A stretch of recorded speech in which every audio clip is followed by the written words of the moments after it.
Hey everyone, today I wanted to cover something that's very important if you are buying land, you're looking to buy land, or you have property already that you want to build on, and you're looking to evaluate the site costs on what it's going to take to improve the site to build a home on your property. And what we're going to talk about is evaluating whether or not you need a fire hydrant or a water storage tank installed on the property in order to take care of fire suppression. So this is specifically going to apply if you are in the San Diego County area buying land, and if you're in an unincorporated area that is under the San Diego County Fire Authority's jurisdiction. So these are areas such as Ramona, Julian, areas of Escondido, other areas that are unincorporated, so they're not part of a city. So this it can cost quite a bit of money. So we're talking about this is going to be a 20 to 25,000, could be as less as 10,000, but 10 to 25,000 or more cost. So you want to make sure that you can account for this if you're getting ready to do something with your property. So all right, so what we're talking about first is how do you determine if you have to put it in a fire hydrant or a water storage tank. Now, the first thing is you're going to want to look at the property and figure out where your home is going to sit. Okay, put your house, take a parcel map, wherever it is, put that house on the parcel map so you can evaluate where it sits. Then you have to figure out where the driveway's at, and you're going to measure from the closest corner to the driveway of the structure, the home that you're building, and measure all the way down the driveway, and then measure all the way out to the main road where you would have your fire hydrant, public fire hydrant would be sitting out there in the street. Measure all the way up and get a lineal footage on how far it is down your driveway and to that nearest hydrant.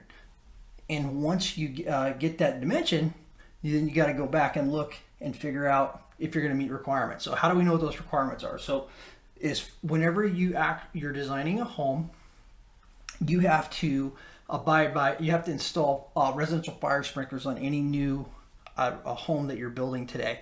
And those have to be to the NFPA 13D standards, and that's typically a stamp. It's a note that has to go on your building plans that are submitted to the county, and it's part of the sign-off process with San Diego County Fire. They make sure that that's on your plans. Okay, so when you meet those requirements by putting in that fire sprinkler system that will suppress a fire in the inside of your home if there was a fire, you have to be no further, that hydrant has to be no further than 625 lineal feet from the closest corner of your structure to your driveway.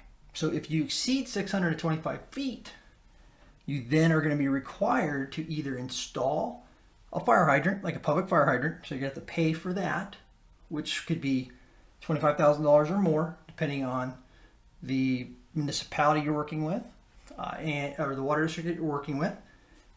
And if that's not an option, you do have the option to put in a water storage tank, and it's got to be a steel storage tank, so it can't be a hole melted in it during a fire.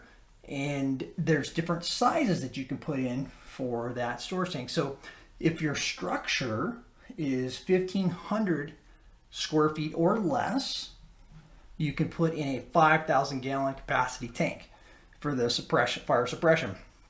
And then they require you to have a hydrant with a fire department connection next to your driveway, which is no closer than 50 feet to your home or your garage, and no further than 150 feet away, right next to the driveway, so a fire truck can roll up and actually hook onto that FDC and get the water.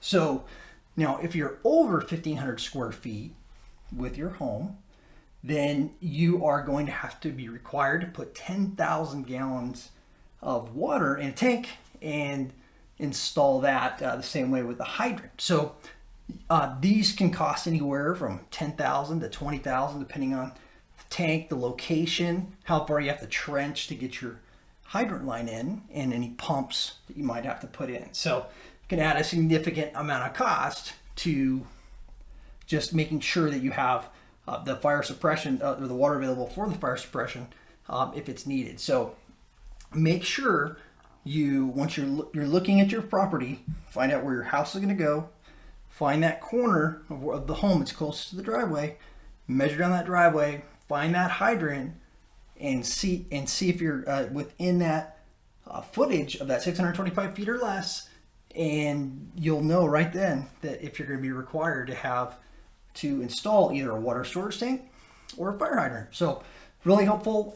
Could be a chunk of money, and also could, if you find a lot that has it, you know that you can pay a little bit more for that lot, and that you're not going to have to put that money in later. So, all right. So I hope that helps you all. If you have more questions, visit our website at tfgonline.com. You get a ton of information on how to buy land. So thank you again, and have a great rest of your day.